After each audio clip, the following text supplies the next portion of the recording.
और पटना से इस वक्त बड़ी खबर आ रही है। खान ग्लोबल स्टडीज पर हमला मामले से जुड़ी हुई ये बड़ी खबर इस वक्त फैजल खान उर्फ खान सर से पूछताछ खत्म हो गई है।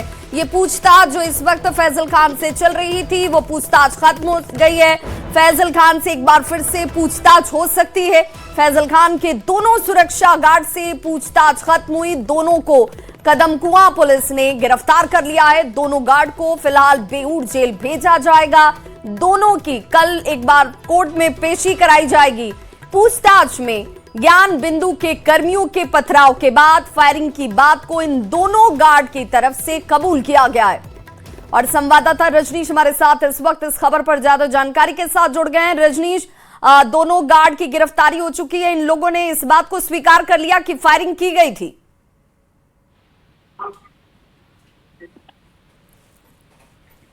रजनीश, आप तक आवाज पहुंच रही है?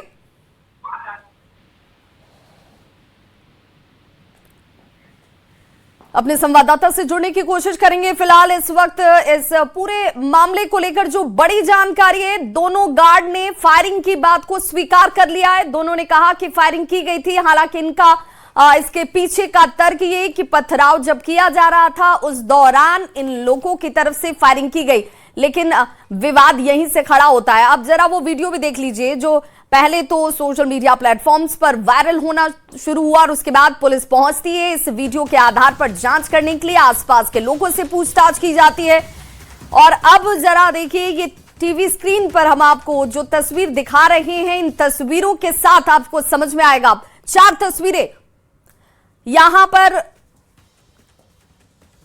आपको हम बताते चलें कि एक तरफ जहां खान सर से पूछताछ जो है वो एक बार की हो चुकी है, दोबारा पूछताछ जो है वो हो सकती है। दोनों गार्ड से पूछताछ खत्म हो चुकी है और दोनों गार्ड से पूछताछ के बाद अब बताया जा रहा है कि कल कोर्ट में उनकी पेशी की जाएगी। इस पूरे मामले में फायरिंग की बात को सबसे पहले खान सर की तरफ से ही सामने लाया गया था। हालांकि बाद में वो इससे पलट गए।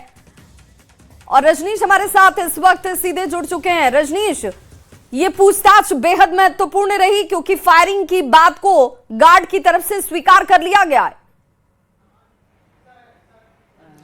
देखिए, वीडियो फुटेज में फायरिंग की बात सामने आने के बाद पटना पुलिस ने तुरंत जो है दबिश शुरू कर दी और खान ग्लोबल स्टडीज में पहुंचकर पुलिस ने सबसे पहले फायरिंग करने वाले दोनों सुरक्षा गार्ड को हिरासत में लिया।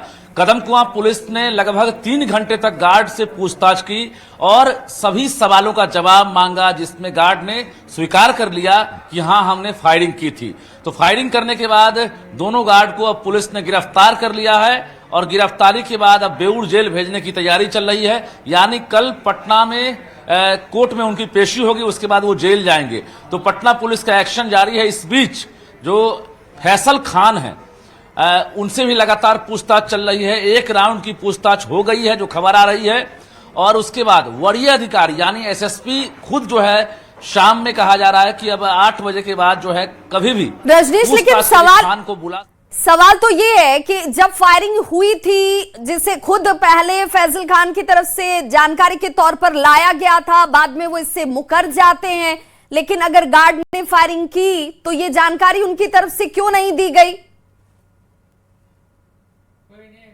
बिल्कुल, जिस प्रकार से 2 बार बयान उन्होंने बदला है और बयान बदलने की वजह से ही पटना पुलिस को भी शक हो गया और शक का जो एक तरह से शक की जो बुनियाद है वो और मजबूत तब हो गई जब वीडियो फुटेज सामने आया। यानी पहले खान ने कहा था, जो फैसल खान है, कि 10 से 12 राउंड गोली जो है चलाई गई ज्ञान बिंदु के द्वारा और पुलिस ने जब ज्ञान बिंदु के संचालक रोशन आनंद को गिरफ्तार कर लिया, जेल भेज दिया, तब जाकर वीडियो आया है। उसमें यह क्लियर हो गया है कि खान ने कहा था 10 से 12 राउंड गोलियां चली, बाद में फिर फायरिंग से इनकार कर दिया और अब जो सच्चाई सामने आई है कि खान के ही गार्ड ने गोली चलाई थी, ना कि ज्ञान बिंदु के द्वारा। इसको लेकर पटना पुलिस ने दबिश बढ़ा दी है। हालांकि जो फुटेज में दिख रहा है, जो दोनों शख्स है, दोनों उत्तर प्रदेश का रहने वाला गार्ड है और जिसका सर फटा था, जो इंजोर्ड था, जो पीएमसीएच में भर्ती हुआ था, वो गार्ड कोई और था। ये तीसरा शख्स दोनों जो है जो गिरफ्तार किया गया है अभी। रजनीश, पुलिस की जांच क्या कहती है? अभी तक की इस जांच में क्या ये बात साफ हो पाई कि फायरिंग पहले की गई और पथराव बाद में हुआ, या पहले पथराव किया गया और उसके रिटेलिएशन में ये फायरिंग की गई? बिल्कुल सही सवाल आपने किया है और इस बात का भी खुलासा हो चुका है। न्यूज 18 इस बात की जानकारी दे रहा है। पटना पुलिस के वरीय अधिकारी ने भी जानकारी हमें दी है कि खान ने जो आरोप लगाया था कि पहले फायरिंग की गई थी ज्ञान बिंदु के द्वारा, ये बात गलत थी। दूसरी बात कि जो रोड़ेबाजी की गई थी, पत्थरबाजी की गई थी, उसके बाद दोनों गार्ड ने यह स्वीकार किया है कि पत्थरबाजी के बाद हमने फायरिंग की है। ये बात अभी पटना पुलिस के अधिकारी ने पुष्टि की है। लेकिन सवाल है कि आखिर इस बात को छुपाया क्यों खान ने? फैसल खान ने पटना पुलिस को जानकारी क्यों नहीं दी कि हमारे सुरक्षा गार्ड ने 2 से 3 राउंड गोली चलाई थी और जिसको लेकर अफरा तफरी मची थी। गोली उनके द्वारा चलाई गई, लेकिन उन्होंने कहा था कि ज्ञान बिंदु के द्वारा चलाई गई है। ये जो झूठ बोलने का जो प्रकरण है, यही तूल पकड़ लिया है और इसकी वजह से खान की मुसीबत बढ़ गई है। रात तक बड़ा अपडेट मिल सकता है विभाग, क्योंकि हथियार भी जब्त कर लिया गया है। जिस हथियार से गोली चलाई गई, फायरिंग किया गया है, दोनों हथियार की जांच हो रही है कि आखिर ये लाइसेंसी है, गैर लाइसेंसी है। आखिर 2 से 3 राउंड गोली चलाने की नौबत क्यों आई? दोनों गार्ड ने यह भी कबूल कर लिया कि हमने गोली चलाई, लेकिन इस बात को लेकर पटना पुलिस ने सवाल किया कि खान के कहने पर गोली चली थी, ये गार्ड ने कबूल किया या नहीं। इस बात का भी जवाब हमें नहीं मिला है। लेकिन खान की मुसीबत बढ़ गई है, क्योंकि रोशन आनंद के जो समर्थक थे जिन्होंने पत्थरबाजी की थी, उसमें रोशन आनंद नहीं थे वीडियो फुटेज में। उनकी जब गिरफ्तारी हुई तो खान भी गोली चलाने में फिलहाल नजर नहीं आ रहे हैं, लेकिन इनके जो सुरक्षा गार्ड हैं वो गिरफ्तार हुए हैं। ऐसे में प्राइमा फेसी और मॉडस ऑपरेंडी जो कह रहा है, उसके मुताबिक खान की मुश्किलें बढ़ गई है।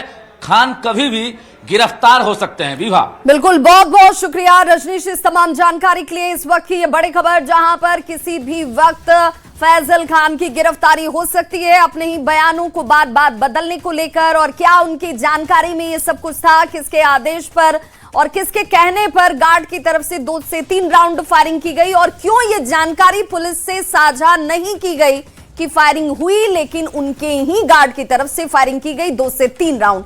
बहुत बहुत शुक्रिया इस जानकारी के लिए। और